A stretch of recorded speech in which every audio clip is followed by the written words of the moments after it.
Anaideia.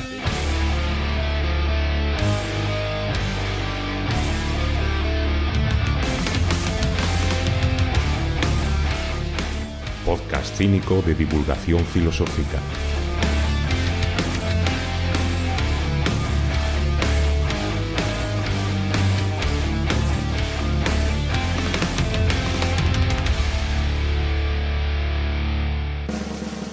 Episodio 41. La ética epicúrea.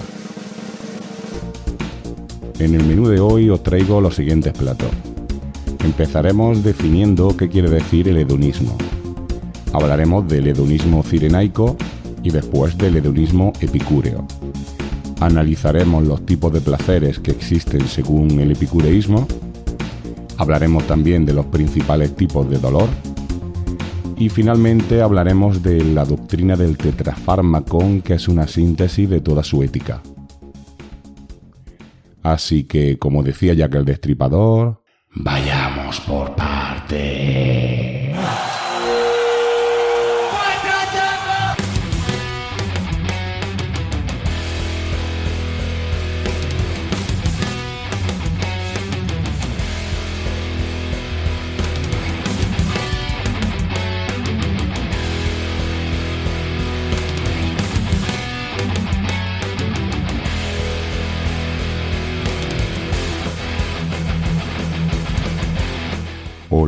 Hola, mis queridos drugos.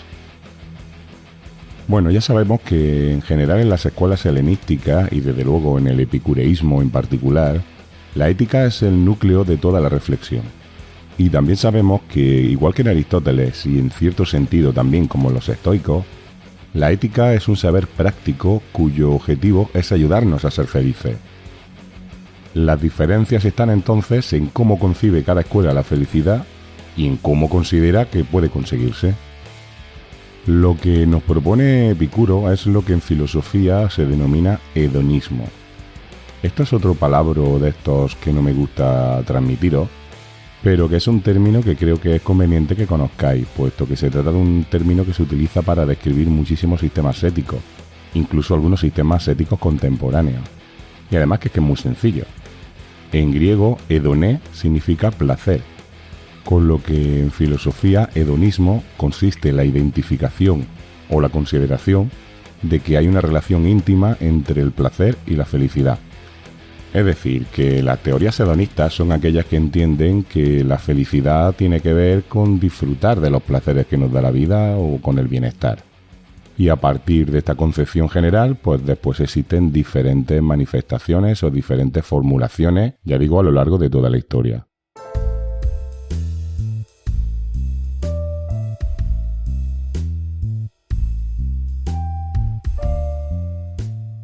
Hoy tenemos que de nuevo volver a Sócrates, que como ya os dije hace tiempo, es el punto del que parten pues, prácticamente todas las líneas filosóficas. Aparte de Platón y de Antístenes, que recordad que fue el fundador del cinismo y que acabó generando también el estoicismo, otro de los discípulos de Sócrates fue un tal Aristipo de Cirene. A la muerte de Sócrates, Aristipo volvió a su tierra, a Cirene, que por cierto está en el norte de África, y desarrolló una filosofía según la cual el conocimiento viene siempre de los sentidos, y que por ello no existe tampoco el conocimiento verdadero ni universal. Es decir, que al contrario que Platón, este Aristipo no despreciaba para nada los sentidos ni lo corporal. Pero como todo el conocimiento viene de los sentidos, entonces lo que negaba es que exista un conocimiento verdadero o universal. Los cirenaicos pensaban que estas sensaciones, además de conocimiento, también provocan en nosotros sensaciones de placer o de dolor. Y aquí sí que hay una certeza o una evidencia absoluta. Y como el placer y el dolor son las únicas certezas, para los cirenaicos deben ser entonces el criterio para nuestra acción. Ellos ya digo que son hedonistas y defendían el placer y además en sentido positivo. Es decir, ellos no entendían el placer como la ausencia de dolor, sino que hablan de placer puramente dicho. Y además se refieren al placer presente porque consideran que el placer pasado ya pasó y el placer futuro es incierto y nunca sabemos si se cumplirá o no. Por tanto, su principio rector es el disfrutar en el momento de las cosas, sobre todo físicas, porque para ello hay una superioridad de los placeres sensoriales, de los físicos, puesto que son los que nos impactan en la sensibilidad. Y en resumen, para los cirenaicos, el ideal de vida es gozar absolutamente de todos los placeres que podamos con tal de que estos no comprometan nuestra felicidad.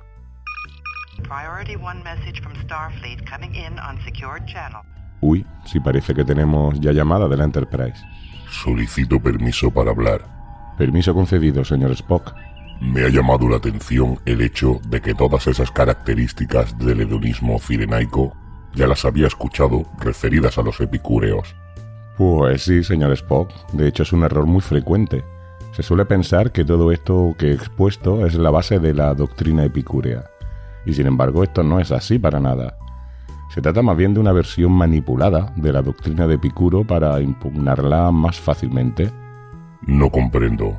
¿Quién realizó esa manipulación del pensamiento de Epicuro y por qué la realizó?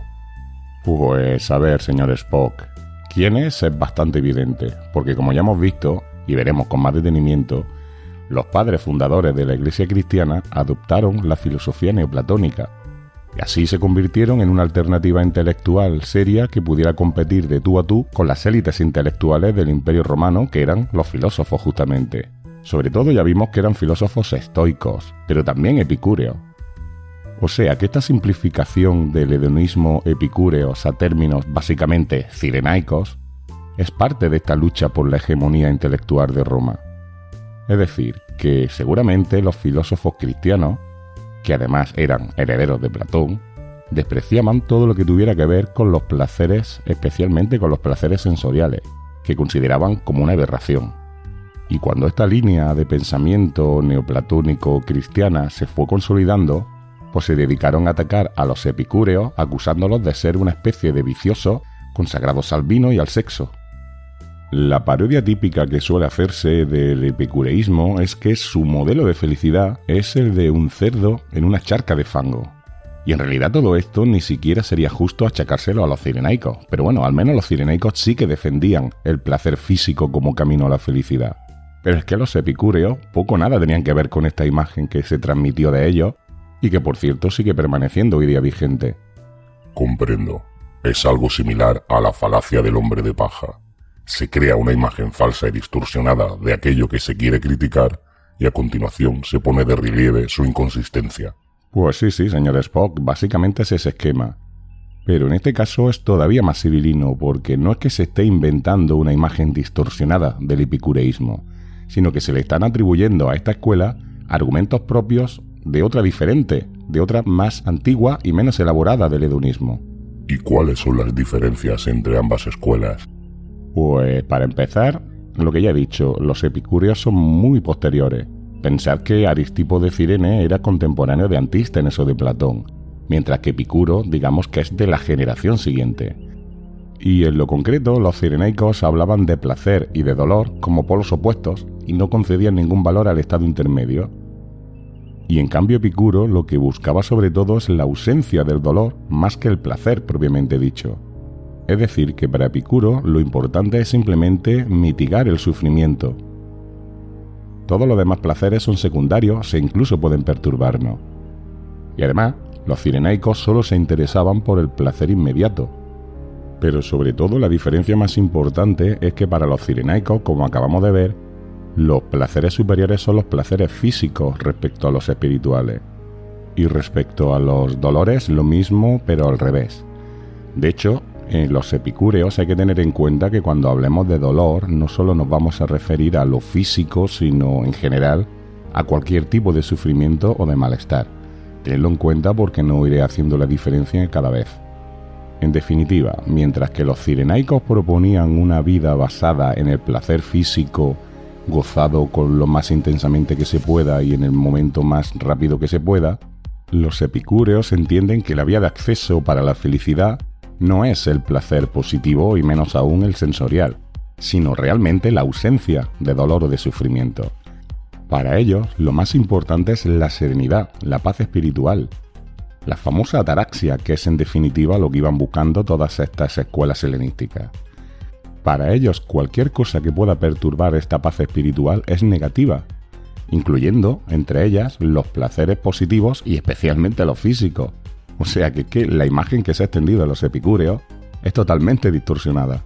Comprendo, pero entonces no veo gran diferencia frente a los estoicos. Bueno, señor Spock, es que es así, es como usted dice. El modelo de vida buena de los epicúreos al final es muy parecido al que planteaban los estoicos, aunque se llegue a él por vías muy diferentes y se basen en concepciones físicas muy distintas. Al final, la idea es la vida serena y el control mental. Comprendo. Imagino que siendo hijos del mismo tiempo, es lógico que converjan en sus pensamientos. Correcto, señor Spock, sé que al final son dos corrientes que lo que buscaban es lo mismo. Lo que buscaban es una vía de escape ante una situación en la que no estaban cómodos mediante el ejercicio de la inteligencia y de la sabiduría. Y por eso son dos corrientes contrarias pero que convergen en esta concepción de la ataraxia. Y además esto ocurre también respecto a otras escuelas helenísticas. Por ejemplo, igual que los cínicos, los epicúreos defendían el valor supremo de la autarquía, que recordar que es el no depender de nadie y el ser totalmente libre. Esto para los estoicos, por ejemplo, pues no tenía sentido porque negaban la libertad. Pero en realidad, las tres escuelas llegaban a lo mismo, a que el estudio de la realidad puede aumentar nuestra capacidad autárquica.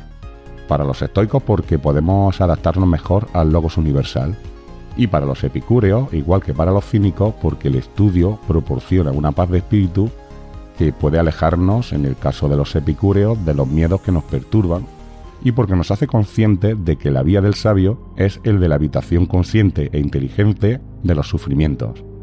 Y esto es lo que nos permite no hacernos esclavos de nada y ni siquiera esclavos de nuestros placeres.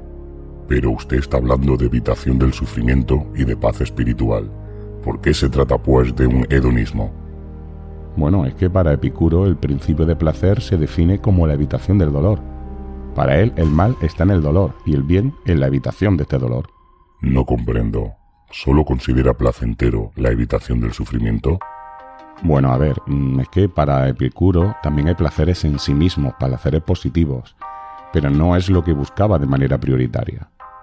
Epicuro distingue tres tipos de placeres. En primer lugar, estarían los placeres naturales y necesarios, que son los que obtenemos cuando satisfacemos nuestras necesidades biológicas naturales.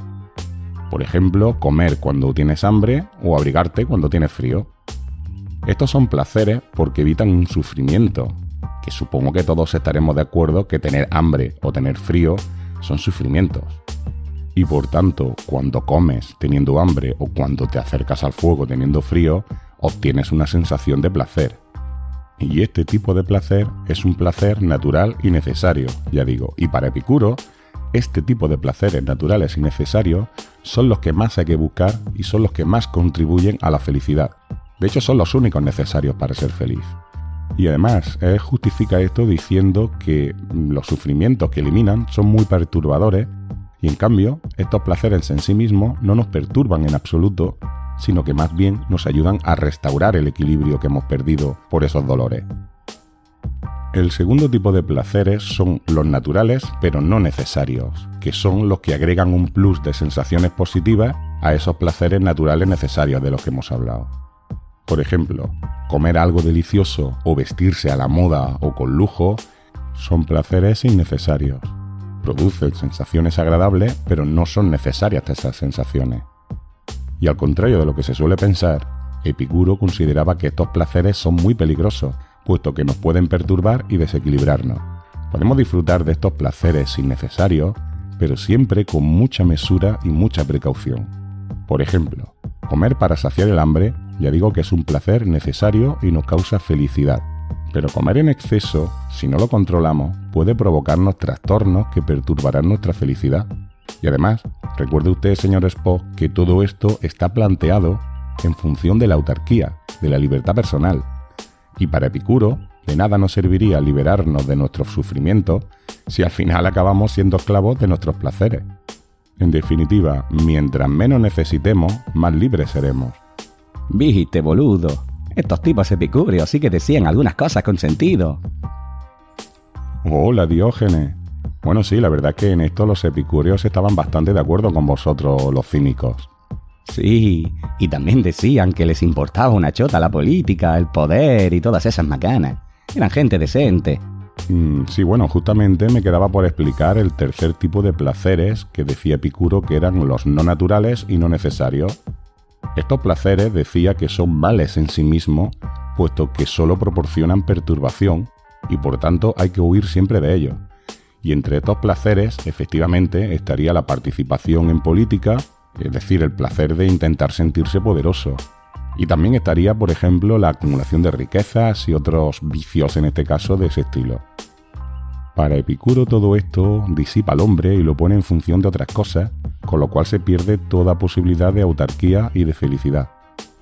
Es decir, que para los epicúreos el sentido de la existencia no está en la polis, sino que hay que buscarlo cada uno de nosotros en nosotros mismos.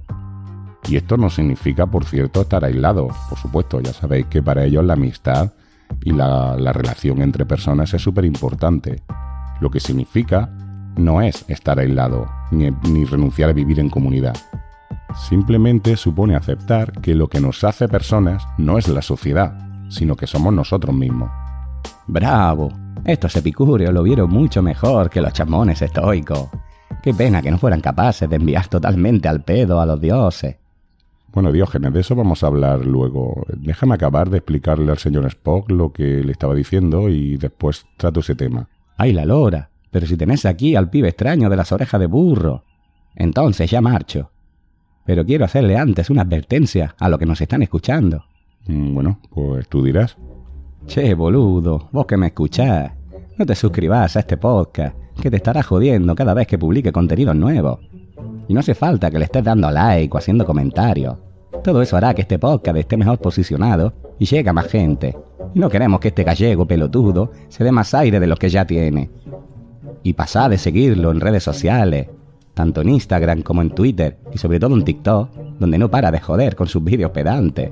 Bloquea ya al usuario @anaideiafm. Este tipo utiliza el mismo en todas las redes, encima no es ni siquiera original. Podés escribirle un mail a anaideiafm@gmail.com y decirle que te importa una chota todo este quilombo de la filosofía. En fin, olvidá este pelotudo y sus filosofías del pedo. Invítame a mí a una cerveza fresquita en la plataforma de micromecenazgo Coffee. Tenés el link en la descripción de este audio. Aquí te quedás, gallego. Sayonara, baby. Bueno, Diógenes, pues muchas gracias, hombre. Yo también te quiero. Realmente no comprendo por qué tiene usted tanto interés en las opiniones de este filósofo tan mal educado. Comprendo que los cínicos fueron una base importante para el estoicismo, pero no le veo ningún otro interés a este tipo. Pues no sé, señor Spock, quizá tenga usted razón, porque la verdad es que está cada día más insolente. Pero bueno, es lo que tienen los cínicos, que te sueltan lo que consideran que tienen que soltarte y ya. Pero bueno, yo creo que el contrapunto cínico de Diógenes aporta un punto de frescura a este podcast bastante interesante. No logro ver esa frescura a la que se refiere. De todas maneras, ahora yo también debo dejarle. Mis obligaciones al mando de la Enterprise me requieren. Solicito permiso para cerrar la comunicación. Permiso concedido. Larga y próspera vida. Adeusiao, señor Spock.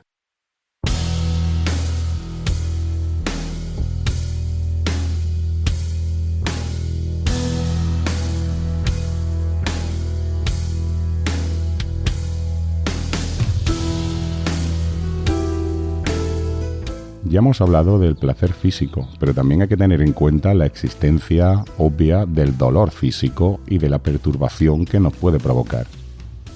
Epicuro considera que tenemos que aplicar nuestra inteligencia y nuestra sabiduría a minimizar el sufrimiento potencial del dolor físico. Es decir, él es consciente de que es imposible eliminar el dolor físico, pero sí que podemos atenuar sus consecuencias con ciertas pautas que la filosofía nos puede dar. A ver, él dice que si los analizamos, los diferentes tipos de dolores, nos damos cuenta que cuando el dolor es leve, pues simplemente es soportable y lo que tenemos que hacer es pues soportarlo y no darle más vueltas. Porque si tú te recreas en un cierto dolorcito que tengas, vas a estar sufriendo mucho más y vas a sentirlo más intensamente.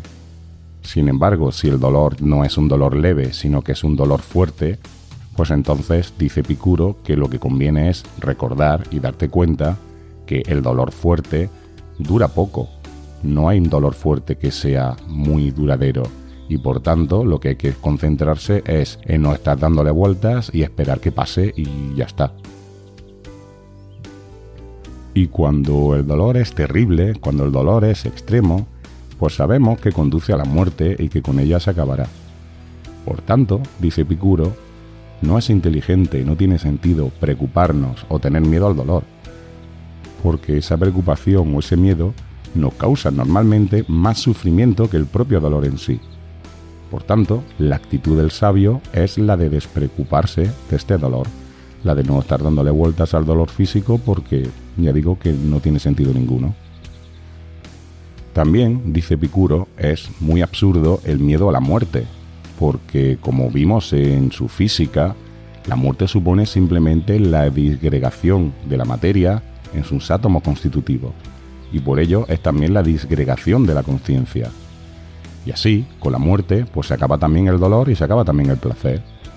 Por tanto, cuando somos sabios y nos hacemos conscientes de este hecho, podemos eliminar totalmente el miedo a la muerte, porque sabemos que la muerte simplemente es la disolución en la nada. Y también relacionado con el miedo a la muerte, dice Epicuro que hay otra serie de terrores que están también relacionados con qué pasará después de la muerte. A mucha gente le atormenta y atenaza su vida el pensar qué pasará en el más allá, si irá al Hades, si su espíritu vagará eternamente en una nada, o en el mundo ya de las religiones monoteístas, si iremos al infierno o si iremos al cielo, si seremos castigados, si nos reencarnaremos. Todo eso, dice Epicuro, no tiene sentido ninguno, porque cuando conoces cómo funciona la realidad material, sabes que al disolverse el cuerpo, al disolverse también la conciencia, no hay nada. Es decir, no hay ni cielo ni infierno, no hay ni Hades ni reencarnación. Solamente existe la nada. Y por tanto es muy absurdo estar preocupado durante la vida por algo que es nada. Lo que hay que hacer durante la vida es ser feliz y la muerte es solo el final del proceso, pero ya está. También, dice Epicuro, suele ser una fuente de sufrimiento el temor a los dioses, o a Dios. Los antiguos griegos eran muy supersticiosos y vivían siempre con el terror de que cualquier cosa que hiciesen podía conllevar un castigo divino. Y obviamente esto mismo se podría decir para judíos, cristianos o musulmanes. Epicuro considera que estos son miedos sin sentido, porque de nuevo, como vimos al hablar de su Física, considera que los dioses son reales. Epicuro no era ateo, recordad que afirma la existencia de los dioses. Pero también decía recordar que no son totalmente corpóreos. Dice que están formados por unos átomos tan sutiles que solo pueden ser percibidos durante el sueño y durante el trance religioso. Por tanto, los dioses viven eternamente en su plano de realidad que no se mezcla con el nuestro, y por tanto están allá felices y no se preocupan ni se interesan por nosotros. Por tanto, el sabio epicúreo se hace consciente del disparate que es vivir con miedo a unos seres que nunca nos afectarán en lo más mínimo. Lo único que hay que hacer con los dioses, dice Epicuro, es rendirles culto y honor, pero no porque nos vayan a afectar o porque nos vayan a beneficiar, sino que simplemente se trata de rendirles honor por el hecho de que son un modelo de felicidad.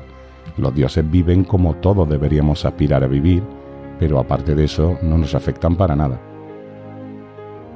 Y bueno, para acabar es interesante que sepas que estos 4 elementos que acabamos de ver integran lo que los epicúreos conocían como el tetrafármacon, escrito así con PH y con K al final. Este palabra no te lo digo porque sea súper importante, sino porque a mí personalmente me mola mogollón. Y bueno, también si alguna vez lo escuchas que no te pille de sorpresa. Pero vamos, que en realidad es simplemente lo que traduciríamos como los 4 remedios o el cuádruple remedio que defendía Epicuro. Es la fórmula mágica, entre comillas, del epicureísmo para llegar a la felicidad. Y es, en definitiva, la síntesis de todo lo que hemos visto, de todo su pensamiento. Y como ya hemos analizado cada uno de los 4 elementos por separado, lo que voy a hacer ahora es leeros tal cual una formulación de este tetrafármacon, tal como aparece en un papiro que se encontró en las ruinas de Pompeya.